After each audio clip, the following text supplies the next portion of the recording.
1, 2, 3, 4, 5, 6. Test 1, 2, 3, 4, 5, 6. Test 1, 2, 3, 4, 5, 6. Test 1, 2, 3, 4, 5, 6.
Hello, friends, and welcome to another edition of the Hot Stove Show.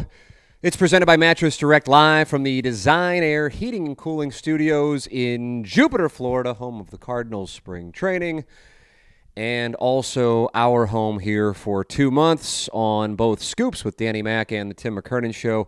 Dan bringing you updates throughout the course of spring training with Derek Gould and also Cardinal interviews, and I have Cardinal interviews throughout this week. My guest is Alex Reyes on the spring training coverage, and last week, Dexter Fowler. So if you missed anything, it's all there for you on the Tim McKernan Show. We take your questions and your comments throughout here. This is presented by Mattress Direct, and we take them in the Triad Bank viewer chat line. Triad Bank online at triadbanking.com. They are the sponsor of our viewer chat line, and we welcome you to submit yours, whether it be on YouTube, whether it be on Twitter, whether it be on Facebook.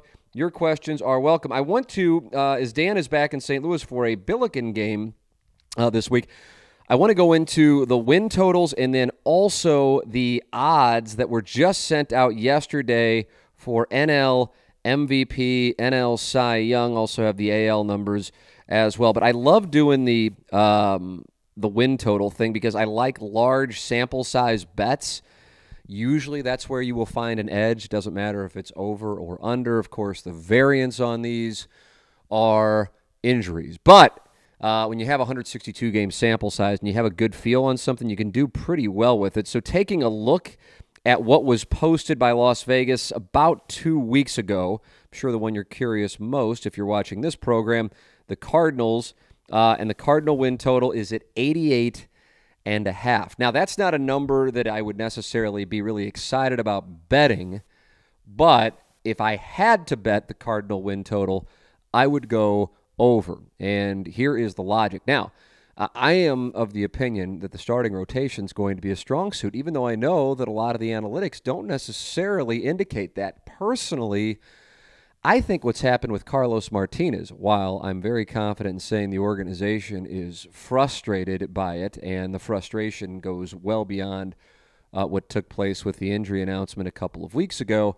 I am of the opinion that it might actually be better for the rotation if he is not somebody that they're handing the ball to every fifth day. And I know that might sound a little outside the box because I think they may have enough depth to cover that, and then I think he might be better out of the bullpen. And then if you have Hicks, Miller, and Martinez at the back end of the bullpen, you really have done that Kansas City Royals 2015 kind of 7th, 8th, 9th inning potential. The question is how he recovers and would he be able to even do that. I like the idea of Alex Reyes in the rotation, but as I'm understanding it, and you're picking up tells a little bit, that isn't necessarily a lock, because there are some other guys. I saw Rick Hummel, for example, saying he thinks John Gant will start the season in the rotation. Part of that is an underappreciation of his performance. The other part of it is that he's out of options, but that's something that people are, understandably not necessarily factoring in. I kind of figured he'd be the long relief guy. Either way, I'm bullish on the rotation. And then as far as the lineup goes, the thing that to me is the biggest X factor, but it doesn't necessarily get talked about as much as, say, the things that we spent most of the offseason talking about. Number one, Bryce Harper.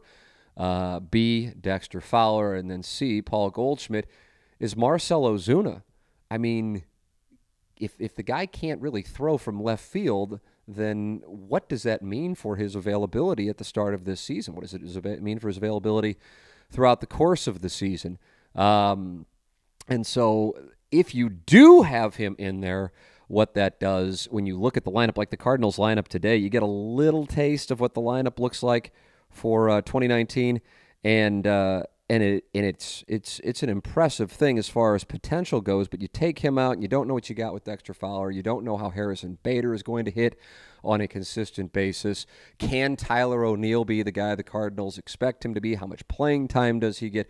All of those things factor into the thought process on that. But either way, from my standpoint, I would go over on the 88.5, but I think that number is right in the sweet spot to the point that I wouldn't want to bet it. So historically, we've been doing this for about 5, maybe 6 seasons, and with the exception of 1 year, we've gotten them right when we give one big play for the year. And when I was looking at these, some of these kind of stood out as being really high.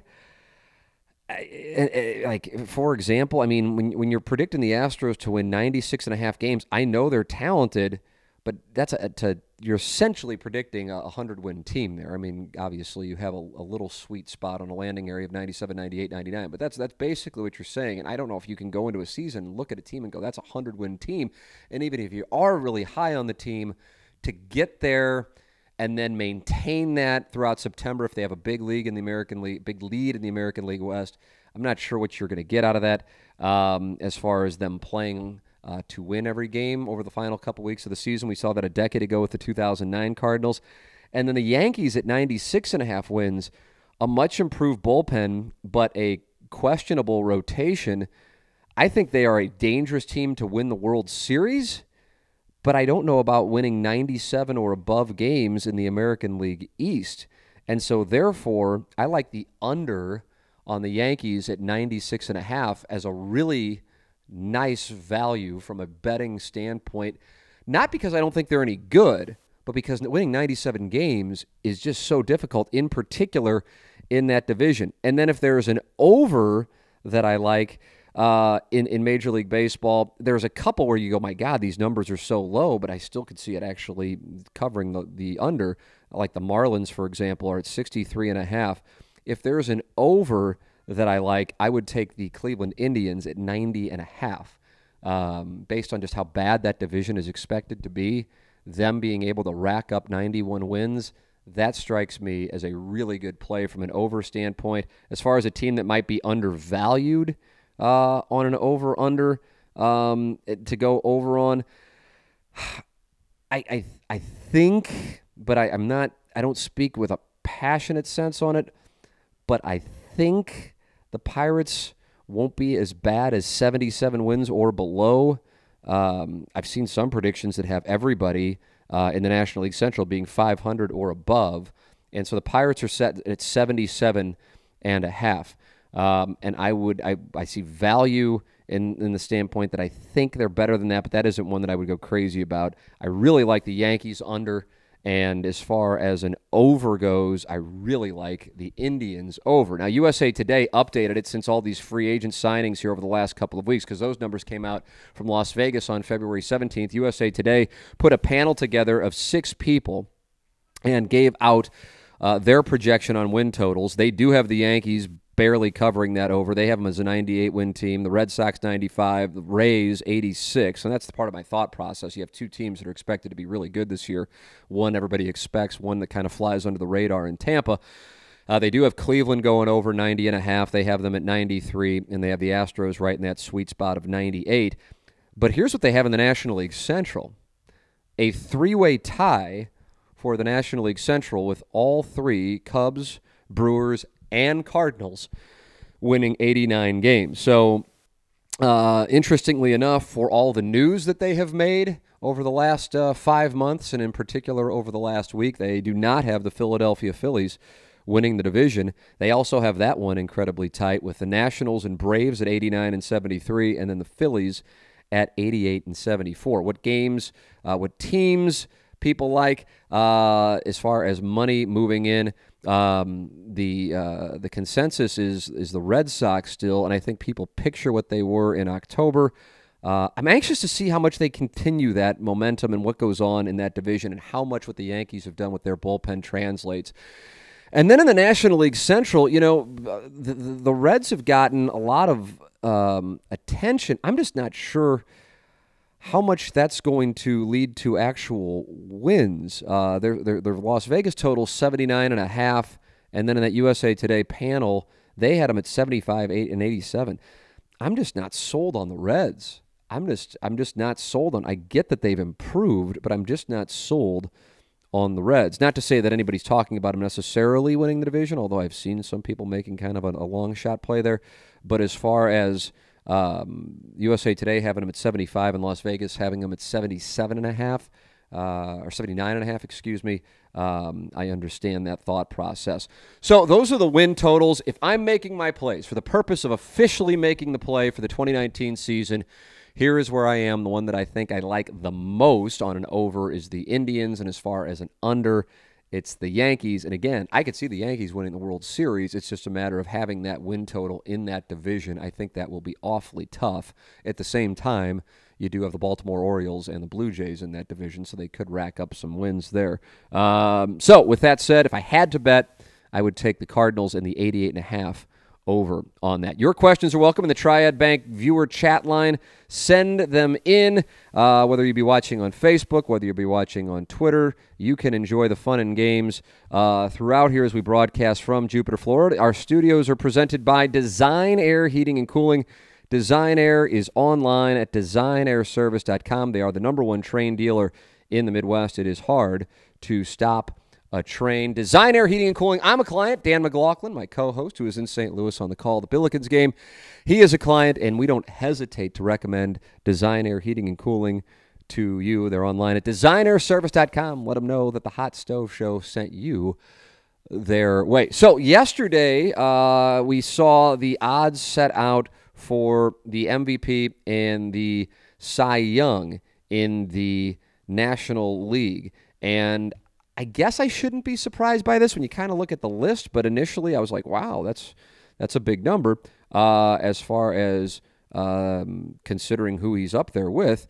And that's Bryce Harper, Nolan Arenado are 1-2, but there's the Cardinal first baseman, #3, Paul Goldschmidt at 9-1 to win the National League MVP. And candidly, I just, I think part of it is you have in your mind, well, Goldschmidt's a great player on a team that just hasn't been very good with the Diamondbacks, minus a year, maybe 2.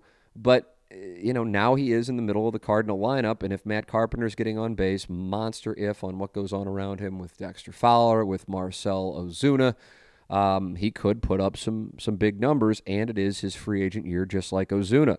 Some players you might have thought would be above Paul Goldschmidt are below him. And at 12-1, Chris Bryant, Manny Machado, and then somebody who we saw do it last year and do it at a ridiculous pace in the month of September, Christian Yelich is at 16-1.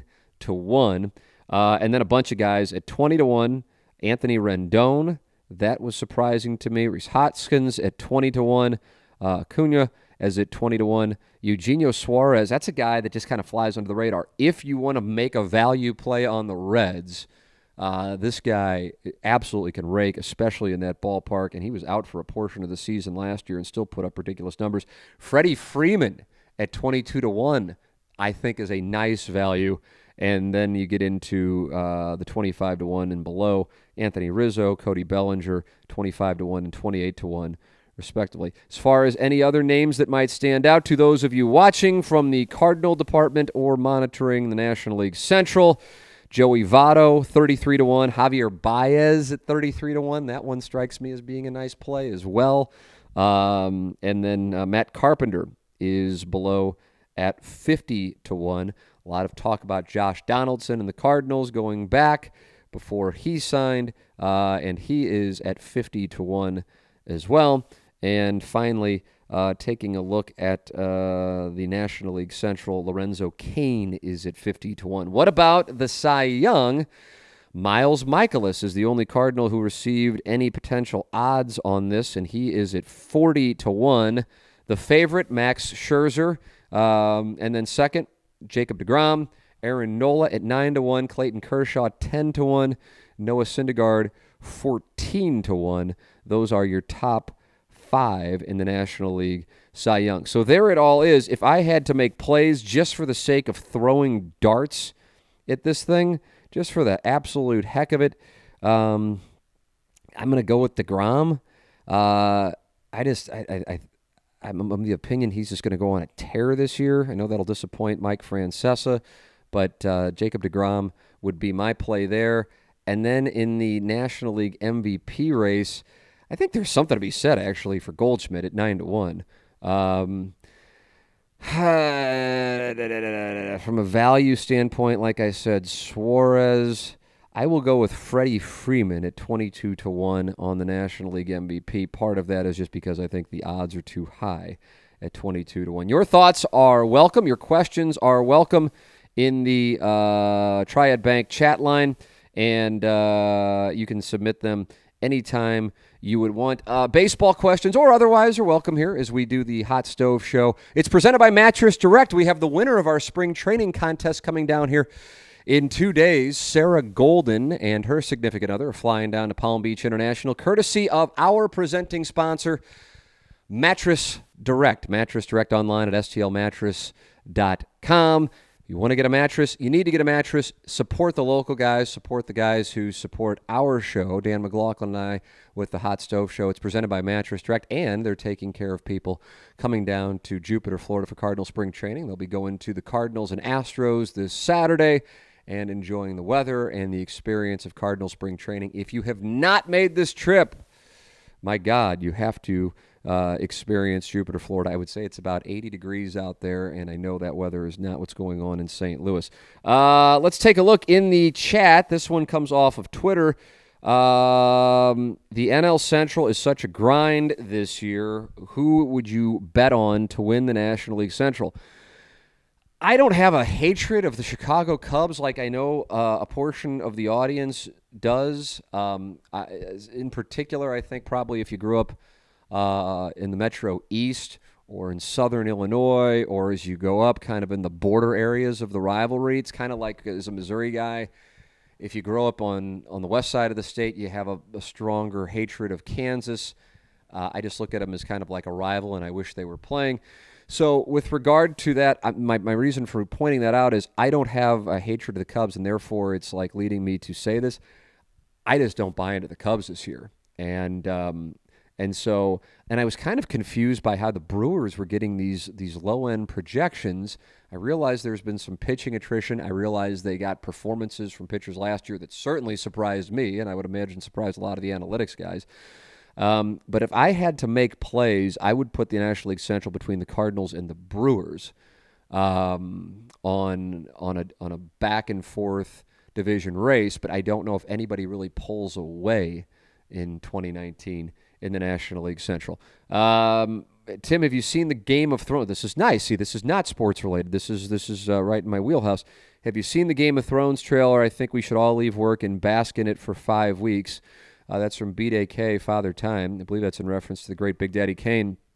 I just watched it about a half hour ago. I'm fired up for the show, and I am fascinated by what they are going to do at the end. My thought process is this, that because there is so much anticipation for the final season of Game of Thrones, this is my prediction. I'm giving predictions on baseball lines and baseball MVPs and Cy Youngs today, that if I had to make a play on where the mindset of pop culture will be following the finale of Game of Thrones, people will be unhappy. Now, that's not because I think it will have some Dexter-like ending. It's because I'm of the opinion that there is so much anticipation for it that it can't possibly live up to it. Now, 11 or 12 years later, like The Sopranos, will it have appreciation? I think The Sopranos' appreciation has grown with time. Like in the moment, I hated it and was pissed, like I would imagine a lot of you were. But as time has gone on, and my wife and I just watched, because they had like some marathon going on between Christmas and New Year's, and then we just kept going and kept watching it until we watched every episode from every season. And you know it's coming, but you're just like, God, now I'm like, man, it's so good. But in the moment, I'm like, what in the hell did they just do? I just don't know if Game of Thrones can go out with the anticipation that it has. And I don't know if there has been a more anticipated final season in television history. I realize that's a bold statement, so I imagine I'll get some criticism in the Triad Bank viewer chat line, and that's fine. It comes with the territory.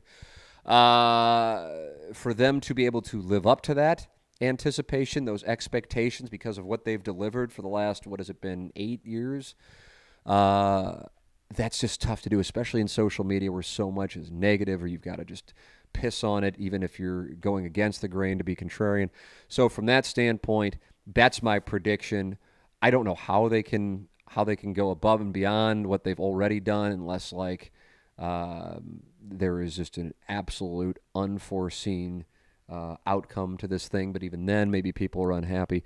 So I am looking forward to it. The way that the schedule shakes out, you have the Final Four the weekend before, and I realize in the St. Louis area, the Final Four interest has declined drastically with the way teams have performed recently. But taking a look at the next weekend, then you have, outside of having baseball during the week and on the weekend, then you have the Masters, and that Sunday night you have the Game of Thrones final season debut. Can't ask for much more than that.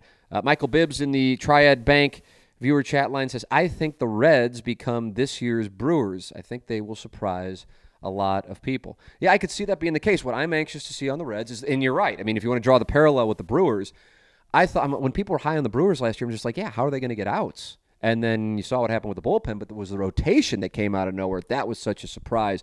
So I understand that thought process. If they can get surprising starting pitching and bullpen work, then, yeah, the offense you would think will be there. You know you're going to score runs in that ballpark, but how are they going to prevent the opposition from scoring runs in that ballpark and navigate what is expected to be a tough National League Central? Final question, final thought coming in on today's edition of the Hot Stove Show, and that comes in here. I have to say I am the complete opposite and about the Cubs, 195 and a mess of a year. I don't know. I'm just personally not high on the Cubs, and I think they might look back on this year as the beginning of breaking up, for the most part, what was the 2016 World Champion team, and then the legacy will be, boy, they thought this was going to be a dynasty, and then it wound up, don't get me wrong, it ended the curse, but it didn't lead to what they thought it was going to lead to. So there it is, the Hot Stove Show presented by Mattress Direct online at stlmattress.com from the Design Air Heating and Cooling Studios. We are grateful for their support at designairservice.com and Triad Bank online at triadbanking.com. Anytime you want to ask questions, you can email them to me at tmckernan@insidestl.com. Dan McLaughlin and I back throughout the course of the fun and games on Thursday as we bring the Hot Stove Show to you throughout the course of spring training here in Jupiter, Florida.